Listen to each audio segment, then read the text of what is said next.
Hey guys, it's Pastor Ryan here coming to you with a shift happening today as we've shifted out of the book of First John, and now in our life groups we're going to be studying a book called Luke.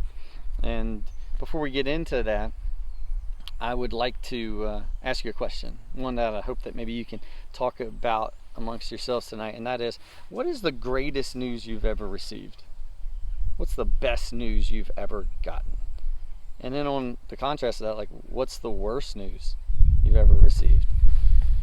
When I think of the nature of news and the kind of news even I've received over my lifetime, I've received good and bad, good reports and bad.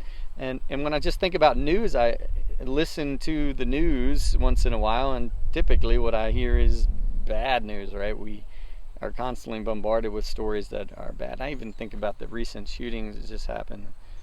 How terrible that was. And every time something like that happens, I don't know if you've noticed it, but what the commentators and people on the news stations do is, for a whole day or two or maybe three, depending on the story and what people want to know about it, how much they hunger for it, they'll spend every bit of that allocated to trying to figure out what happened.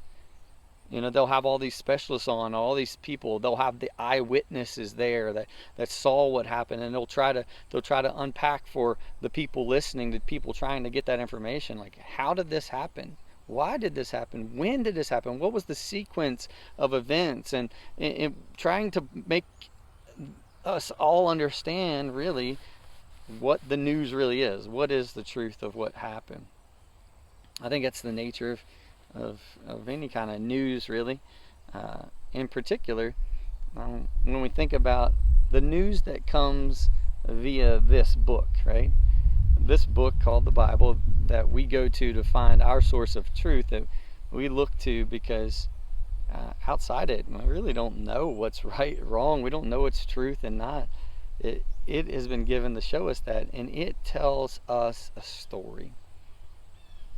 And the news that it gives is good.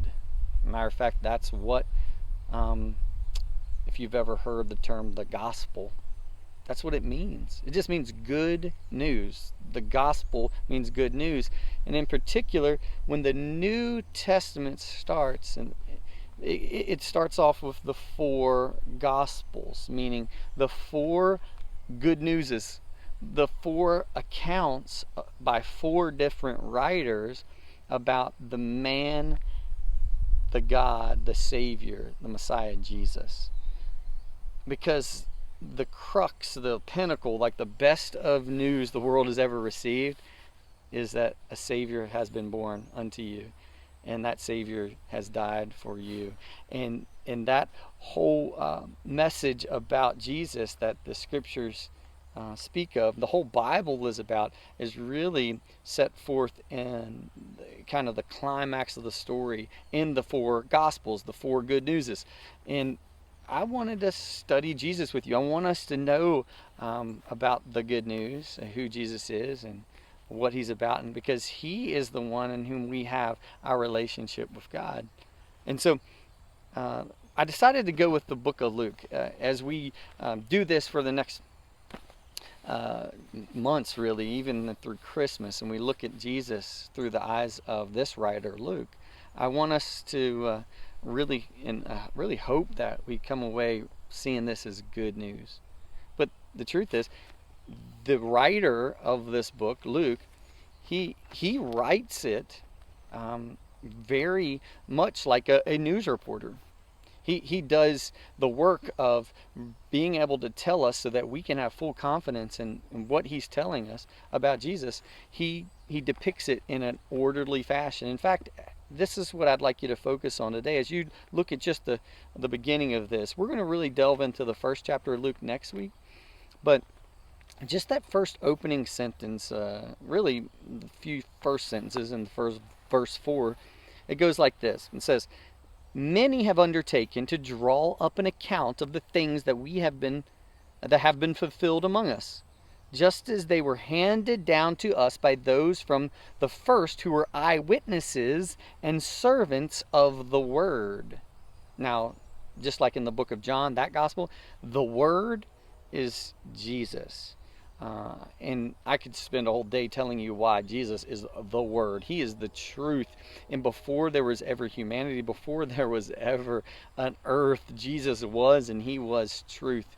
And in His unphysical state, He was the Word. And the Word became flesh, as John says. But here, I want you to get that the Word, Jesus, these people were eyewitnesses and servants, it says, of Him. And it says, therefore, since I myself has carefully investigated everything from the beginning, it seems good to me to write an orderly account to you. Now, I love that Luke says this, but also love that he does this, because the truth is, if you were to read Matthew and Mark and John, it does not follow a chronological order. It more tells a story where Jesus does this here, and it groups together stories that work together to tell, kind of like we would tell about someone. I might say, man, my dad was a good guy, and here are all these different good stories that he did, not necessarily depicting them in order of his life. But Luke, he, as a historian, as a doctor, that was his life's profession. He really does a great job of offering us some things that the other gospels don't, some insights. And the biggest is, he really writes a chronological account of Jesus. He writes the life of Jesus down as it happened. And he does this to give us a clear, and to give the writer or the reader a clear understanding of how Jesus lived. So that's why we want to spend time in Luke understanding this, because just like a news reporter, we're trying to piece together what happened. Why did this happen? What was the point? When did this happen? Who was there? And as Luke says it, what I did, Luke the good reporter, he went around and he got the eyewitness accounts of Jesus. You see, Luke likely came encounter with Jesus at some point. It's possible that he did, but he was a disciple of Paul, so he may not have actually seen Jesus himself. So what he does is he went to those that did. He went to the apostles. He went to those that had been with Jesus the closest, and he then, and as you can tell as you read Mark and Matthew, they kind of read similar. He worked together to pull together the evidence to give us this depiction of who Jesus Christ, the Messiah, was, and what happened to him.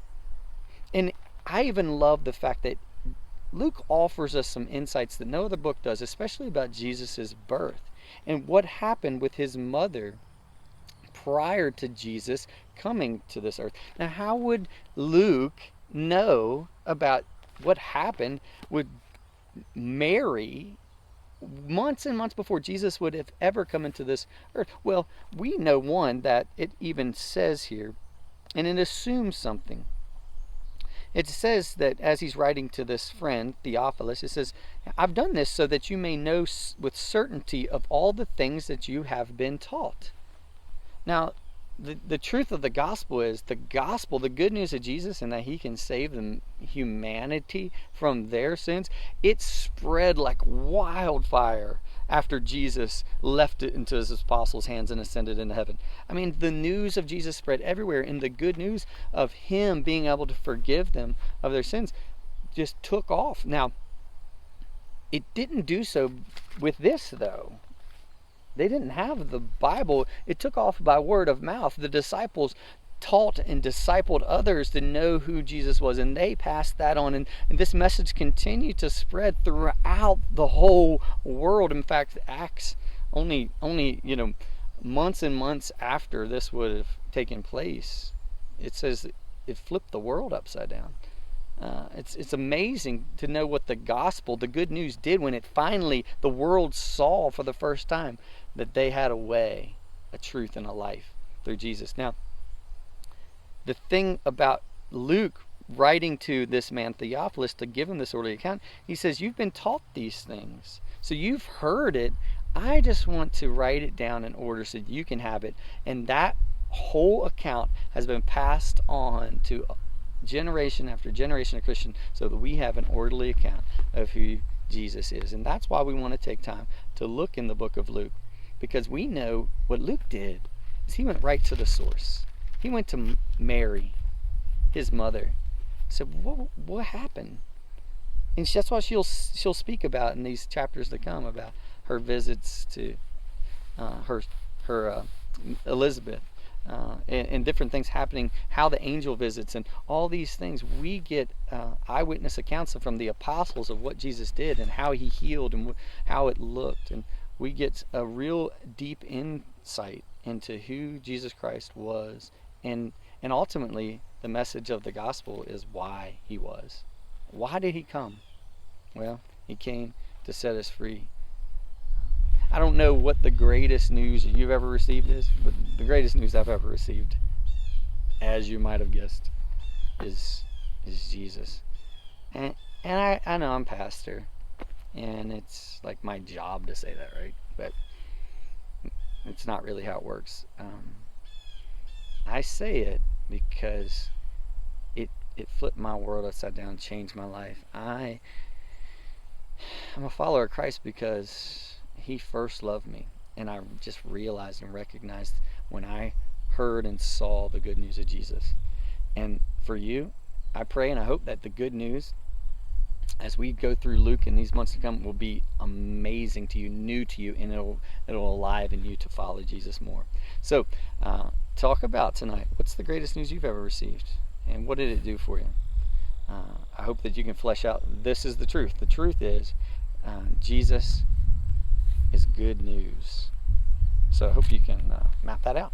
Thanks.